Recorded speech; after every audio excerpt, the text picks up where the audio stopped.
Well, this morning it's a great honour and a privilege and a pleasure to visit Lawns Farm. This is the home of the British Blue, originally the Belgian Blue, and Tom Ashton has very kindly invited Norbret Genetics and myself to come this morning and have an interview with you, Tom, and we thank you for that.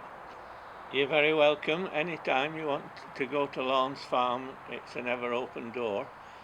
I think better than talking, if we went and looked at all the scrapbooks Margaret's left us, so we'd get the history of the blue.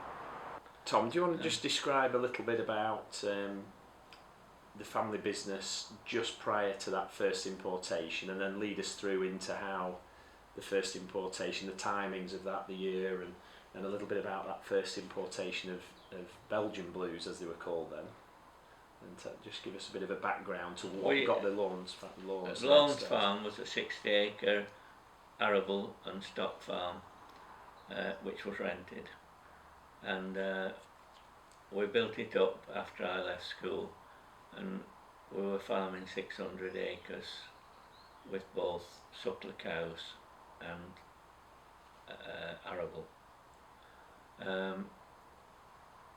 We had a terrible trade for potatoes, so I put the cattle trailer behind the car and went round the council estates of Wigan selling the potatoes. I made more on them than Father did growing them, so I finished up with 6 or 7 vans with the help of Margaret. Anything I say that I do, you must couple it with Margaret, because yes, we worked as a team. Yeah.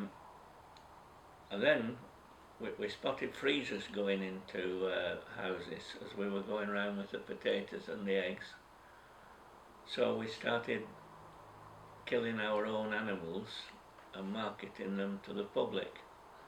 And it became a very large proportion of our business then. We finished up with about 25 butchers. Butchers or servers, one or the other. How we got into pedigree cattle, we'd have pedigree pigs. We knew how to breed pedigrees, but our neighbours used to ring me up to go and give them a pull if they did a difficult calving.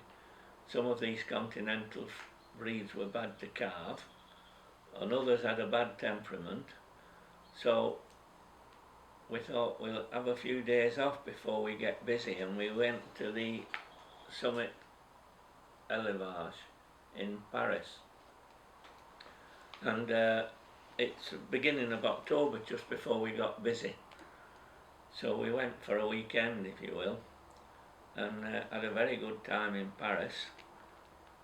I went to this exhibition and we couldn't see any cattle that we liked better than what was already in this country, so we decided it was time to go and have a little sleep before we went to the cabarets in the evening in the club life of Paris.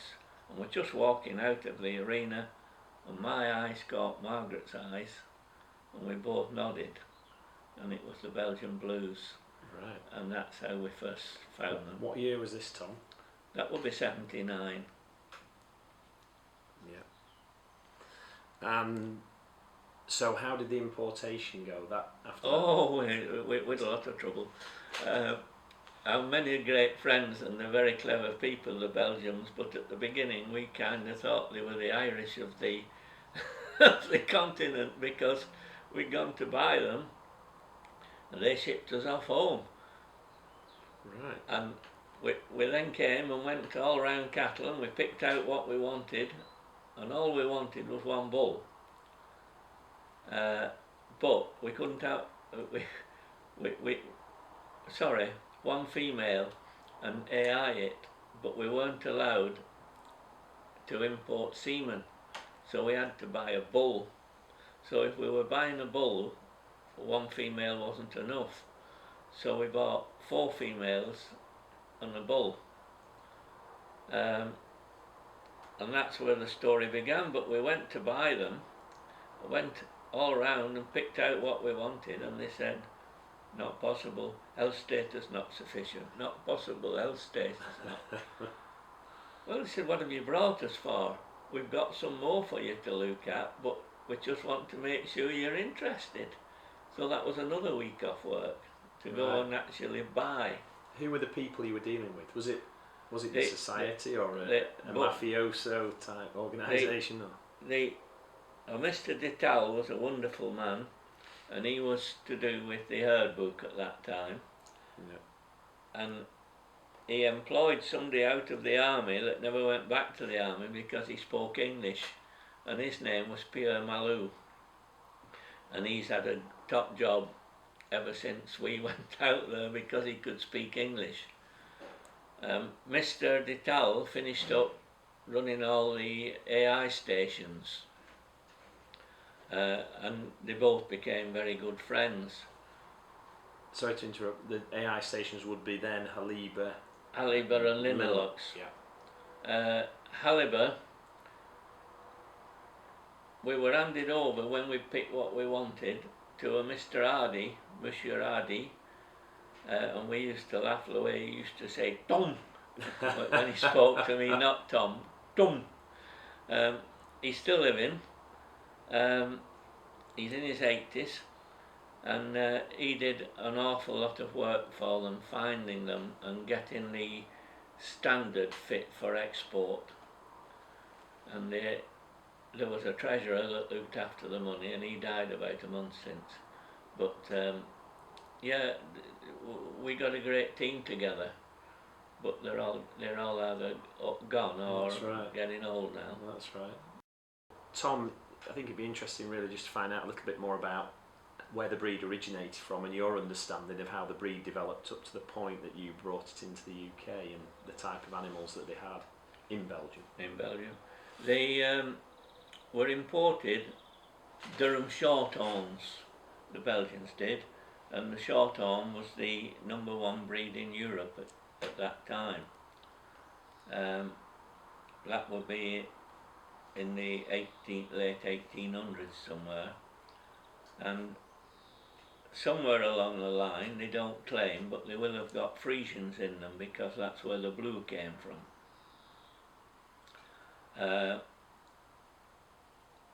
From this, they developed a dual purpose breed that was capable of milking, and most of the farms we went on were milking 40 or 50 cows, some less. But they were gradually going more and more onto the double muscle. The double muscle, I can find the exact name of the animal, but I think it was Ganache de Saint-Fontaine. It spread the muscle, and they line bred to get the double muscle as good as it is today, or was then.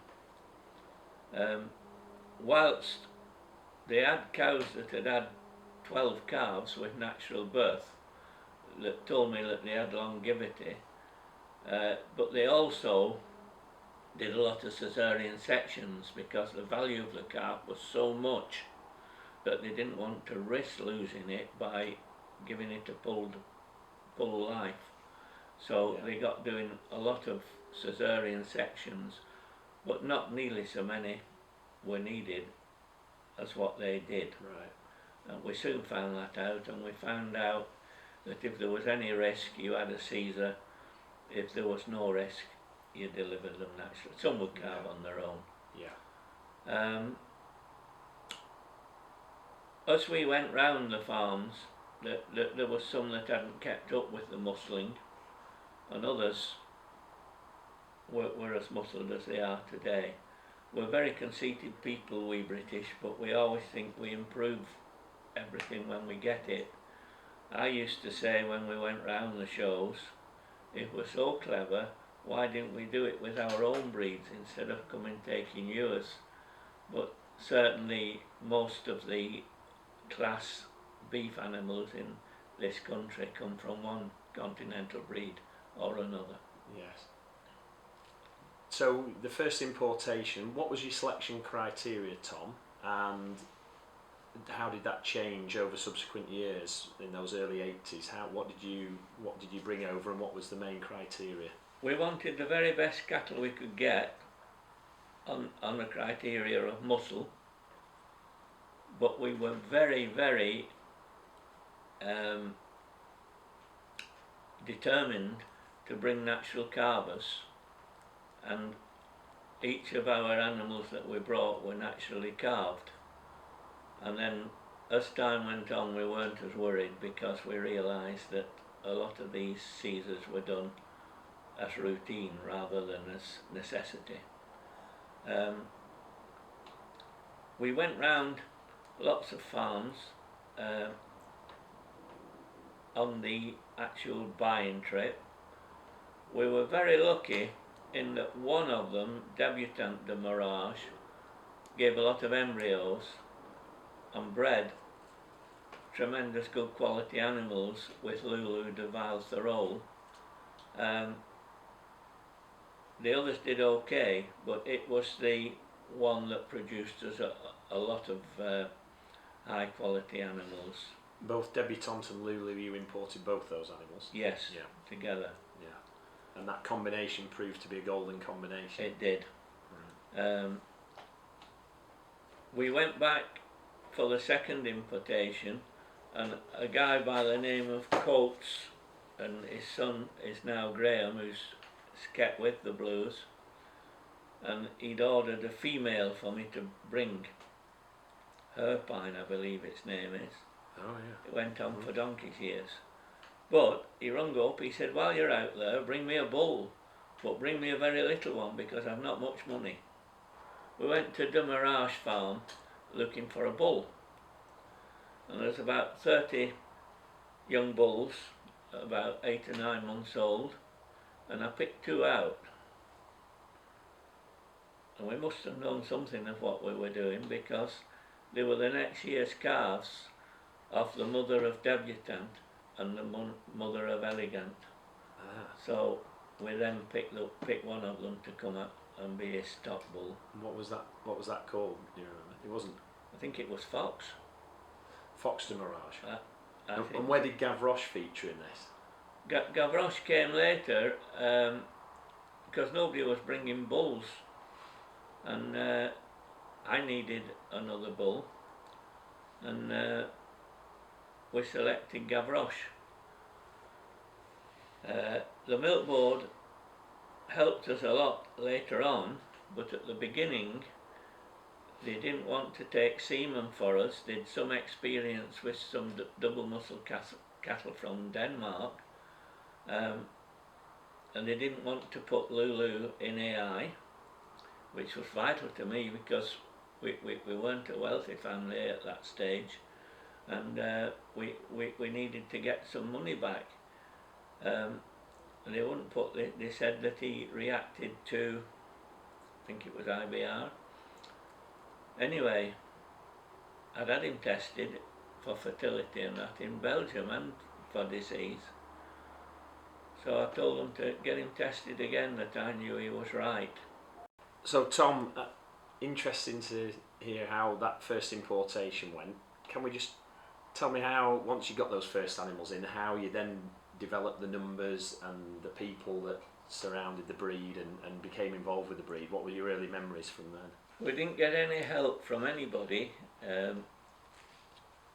except a group of farmers, George Graham, Brian Weston and Chelford's Richard Eads. So Margaret and myself. So Margaret, we had to have 7 to form a society. So we had George Graham's son, we had Brian Weston's dad, and we had Margaret who acted as secretary until David Brettle came and got paid by Chelford. So what were the dates? What are we talking about? Which years are we talking about here, Tom, roughly? It will be recorded when we form the herd book. We're missing Margaret, she'd tell you at all like that. But I think it will be 81 when we form the herd book. Yeah.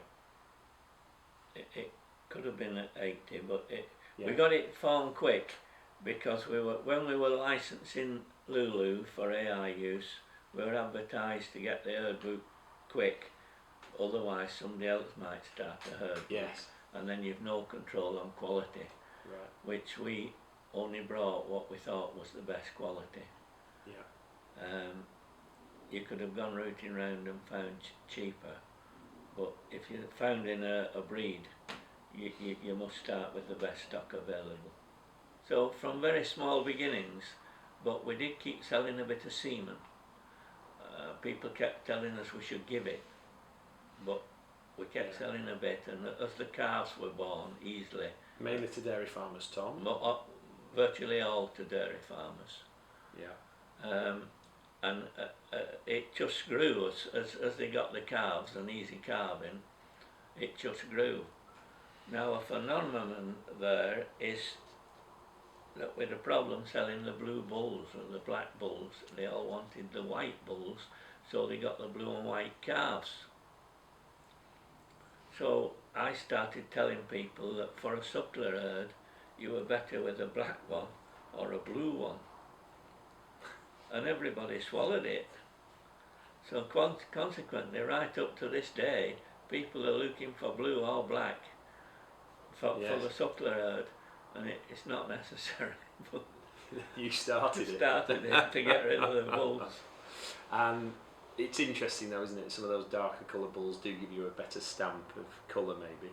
And so there is something. I don't know. My previous blue bull was white, and we got nearly all dark blue calves off him. But anyway. Yeah. So Tom, there's some wonderful names that you've had a lot to do with in the breed, names of animals, and it'd be a good opportunity now just to talk us through some of those names that a lot of people in the breed today won't recognise necessarily, but were quite influential on the development of the breed. And will you just talk us through a few of those? Yes. I ought to just tell you about the first import, in that we wanted the animals, and the best female we found was at a farm called the Tillow, and I told the farmer in my broken French, make sure he didn't vaccinate it against foot and mouth, because if he did, I couldn't bring it home. Yeah. So I got a telephone call. The vet came yesterday, we vaccinated it against foot and mouth as you said. So that was the best heifer we'd found. And what's interesting about the situation is that it bred one of the best bulls they've ever had in Belgium for AI, which was the calf that was put in it to come to England, if you will. And I believe its name was Lancia de Tillow. Oh yeah. I can check them names up if you want. No, that rings a bell, Tom. And then so some of the successes you had, you talked earlier about Debutant, about Lulu, but there's some real household names that I remember, such as Gavroche and Lawrence Dominic. How did some of those early names? How do you feel they sort of developed and benefited the breed? Well, Lulu was the star, and Mr. Detal, who was the herd book leader in Belgium, he persuaded us onto Lulu. That there was people there who had a very good blue bull, and Mr. Detal said, no, you want the white bull to produce the blue calves on the dairy. So that's how we got Lulu. With a devil of a job to get the milk board to mark. I told them I'd give them the bull and we'd market the semen between us, but that wouldn't do. So we had to pay for the cost of keeping Lulu in AI, and then the semen was ours to sell. And the early days success, if I'm middling on a bit about Lulu, it all stemmed back to Lulu, because if he hadn't calved easily, yes, and colour marked easily, as Mr. Detal said, the breed would have taken a long time to get going. Yeah. But he started the job off. The other efforts did okay, but Debutant was the one that was successful. Very experimental days for embryo transplant, and Debutant gave plenty embryos, and the quality with Lulu, they were just a match for each other. So each year's calves out of the embryos were good, and That was very important. And was there one or two key animals born from that Golden Cross? Yes. Ambrose, Lawrence Ambrose, was the bull that, I've forgotten how much money it brought. It's in one of these books. It brought about 5,000 or something like that, I think. Selling to the milk board? No, they wouldn't at this point. They weren't interested. He was sold by auction, and I kind of made Chelford my local market, and I gave them the big bull, Lawrence Ambrose. I gave them my first ever calf, and I gave them a bull calf that was only about a month old to sell by auction, and that started. People came to look at them. Yeah. And they sold quite well. Roy Waller, who was an auctioneer at Chelford, was quite comical. There was a guy from Perth in Scotland bidding at a bull, and he said, "Sinclair, Perth," and Roy Waller said, "Australia or Scotland."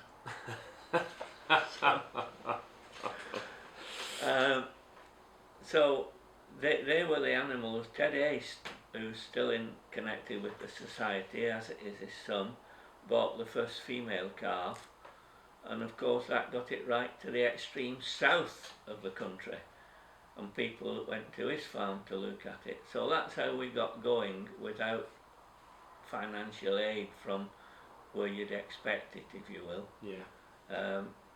The second bull we bought was Gavroche de Mirage.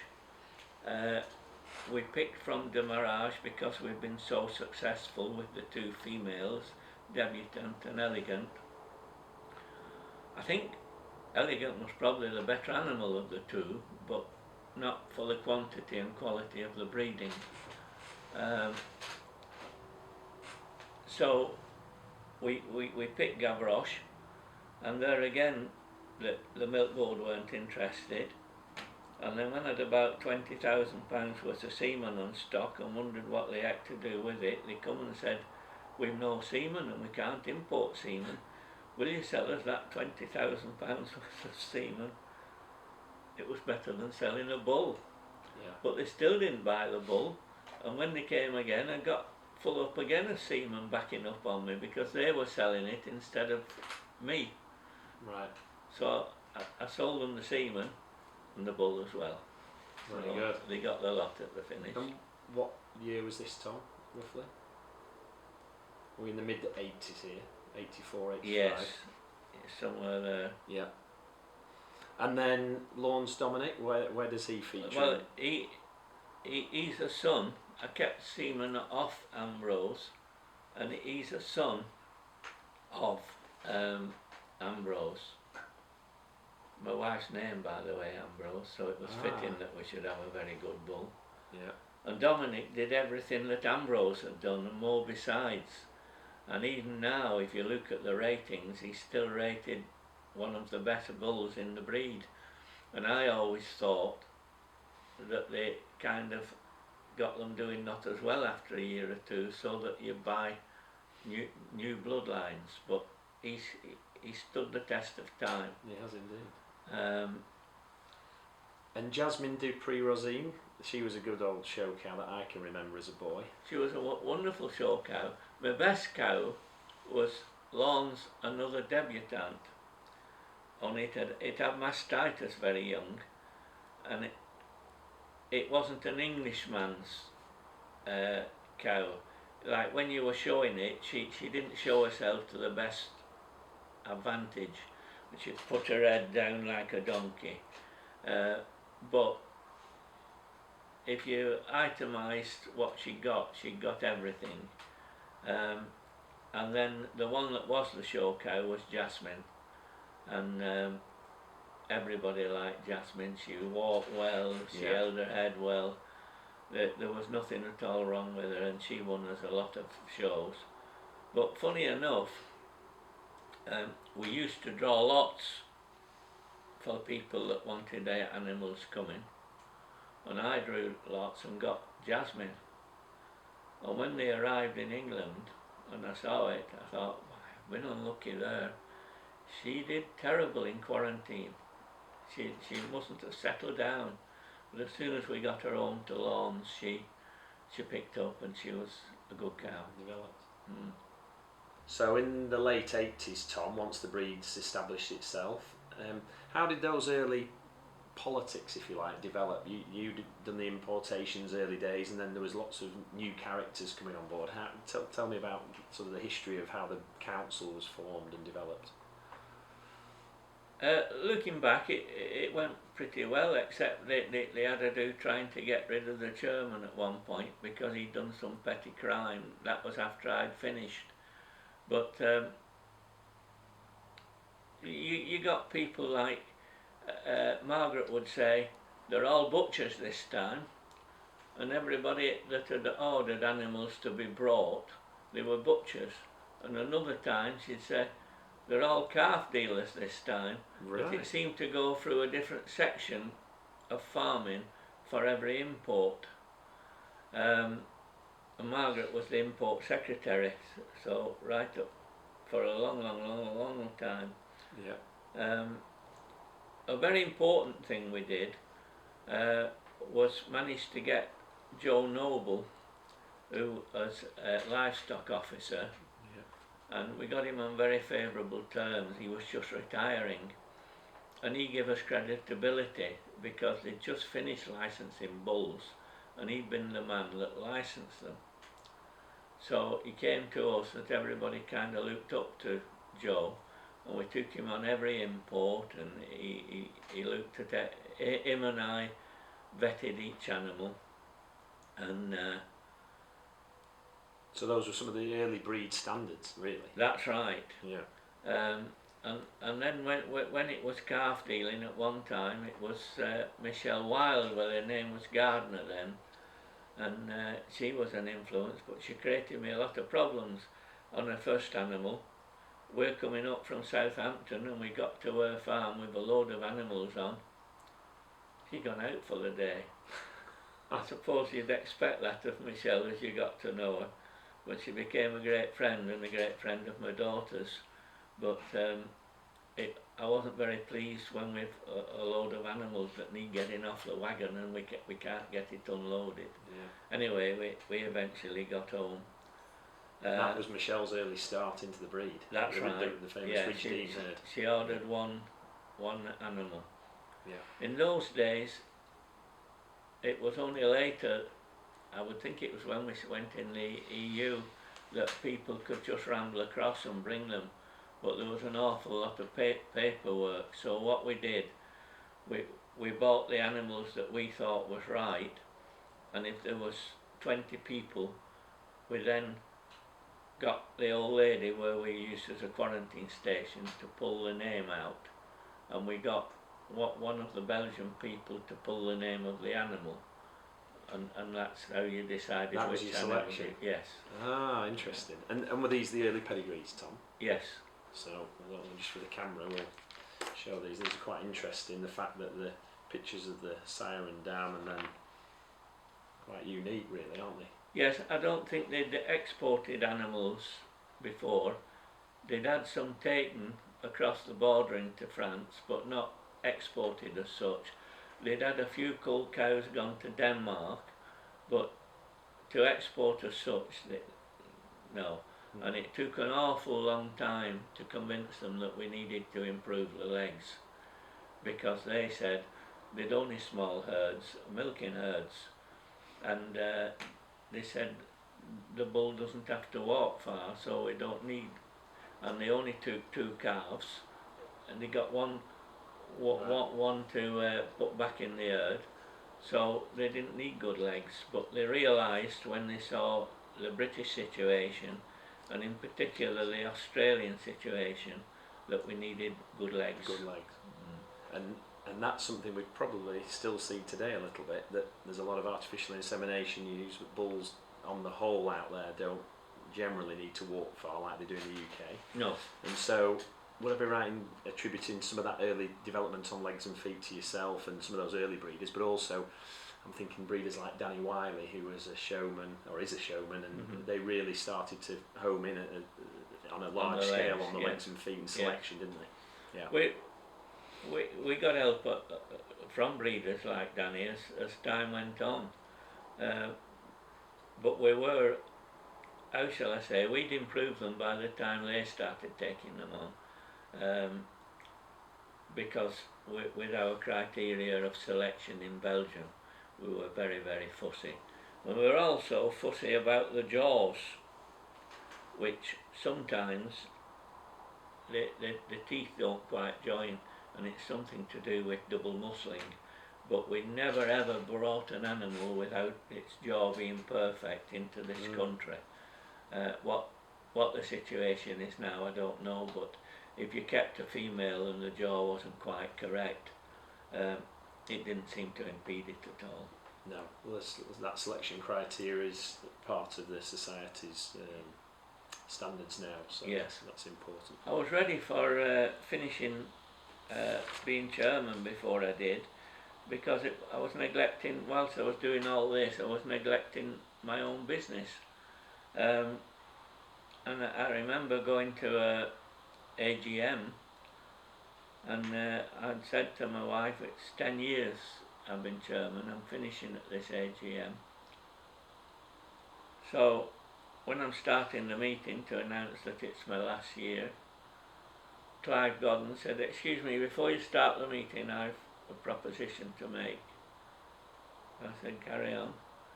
He said, I've heard you finishing at this meeting, being chairman. He said, I propose you stay on another year. So I served 11. I served 11 years. And can you remember what year was it you finished, Tom? Was it? I have no idea. No. This would be into the early 90s, maybe, would it now? Yes, I would think so. Yeah. But I remember Eric Coates, who we've mentioned once, he got up when I said I was finishing as president as well as chairman, you see, and he got up and he said, well, I'll tell you something, he said. I met a man who I'd never known, who had a breed of cattle that I'd never heard of, and I bought a bull and an heifer off him. So he says, he was some man. He said, that's Tom Ashton, thank you very much. Excellent.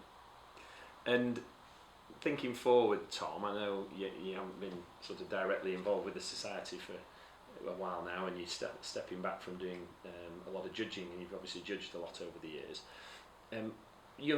I don't get asked to judge as much, right. But it's a funny thing. I've been all over the world nearly judging when I was neglecting my business, and now I've all the time in the world to do it, and the young breeders don't know you. That's right. Just thinking about those young breeders, Tom, have you got a few little bits of, I would say, business advice as much as advice on the breed, that, you know, we get quite a lot of young breeders getting excited about the breed, starting out on the business path and trying to make a business out of breeding cattle or sheep for that matter. What little nuggets of advice would you have for those young people starting out today? It's difficult thinking unless you see them doing something wrong and you can put them right. But what I do notice is that if you look at these imports in the early years, yeah, how many people start off pedigreeing with blues and they don't listen, they go ahead with, we're going to carb them all naturally, they go ahead with all their own ideas on breeding them instead of finding out of the older people, and there'll be at least 50% of an import that they'll go out of it almost straight away with silly things like, I sold a man a bull and I sold him a heifer, and Ashcroft, the bull's name was, and he told me Ashcroft was going to calf on his heifer. Naturally, I said she might do, but I said you don't know until the actual moment she's calving. And he said, I do. And his wife rang up, she said he's had a nervous breakdown, the cows died and he's lost the calf, all through not giving it to Caesar. Yeah. And there's a large percentage that don't need Caesars, but you can't decide until you're actually carving them whether they're going to need it or not need so it. Really the learning point there is listening to some people who've been in the breed for a while, or take good advice. Yes. On that point, are there a few things we talked earlier before we started this interview about vitamin E and selenium, for example? There are quite a few little minutiae of management things that help to keep the breed and other breeds for that matter right, as far as day-to-day management and protocol. We put a bull, which was Lawrence Ambrose, onto testing for 400-day weight and everything else. Yeah. And they notified Margaret to come and remove it because it was going off its legs. So I told her, and I said, no, I said, it's not, it wants a shot of vitamin E and selenium. So she told them this, and they said all bulls must be treated the same, it couldn't have its injection. And the Belgians had told me to do it as a routine, you see. So anyway, we brought it out and we gave it its injection of vitamin E and selenium. We took it to the Highland show. Everybody was amazed what a good bull he was. But we didn't put locomotion up because that was terrible. So anybody got interested, I said, show you how it walks. I got it up and took it and it walked perfect. But a few weeks before, it could hardly walk because we'd not given it any selenium or vitamin E. Yeah. So there's bits of things like that you've got to listen and remember. And work closely with your vet, I guess, on all of this thing. Yes. You know, take expert advice. Yes. Tom, it's been fantastic to spend an hour or so with you this morning. Just tell us a little bit about the award that you got from Belgium.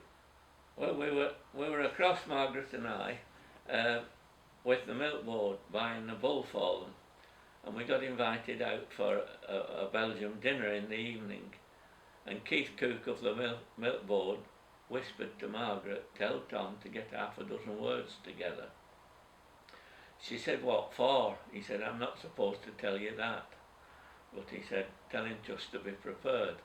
So I didn't know what words to get because I didn't know what context. Anyway, I was shouted up onto the stage and they presented me with this medal for services to Belgian agriculture. And of course I had to give a few words then to thank them for the honour, if you will. Wonderful. So, and then we see it again here. I'll just show everybody. There's the picture there at number 10. Tell us a little bit about that, Tom. Presenting, well, what was called Belgian Blue beef then, of course. Yes. I don't know how we come to be asked to go, but in Downing Street now, you can't just ramble up like Harold Wilson did and have your photograph taken there. You've got to have an appointment. And we had an appointment to meet Margaret Thatcher, and it was European cooperation that it was something to do with the EU that she was involved in, and President Reagan was coming for dinner, and this was an example of European cooperation with the Belgian Blue beef, and we were butchers and we presented this beef to her and had a sincere apology. This fellow's called Lennox Boyd, who was her personal secretary, and he met us and said with President Reagan coming she couldn't come and meet us. But I got a letter the following morning thanking me very much for the present, and she'd had it for dinner with President Reagan that evening. Excellent.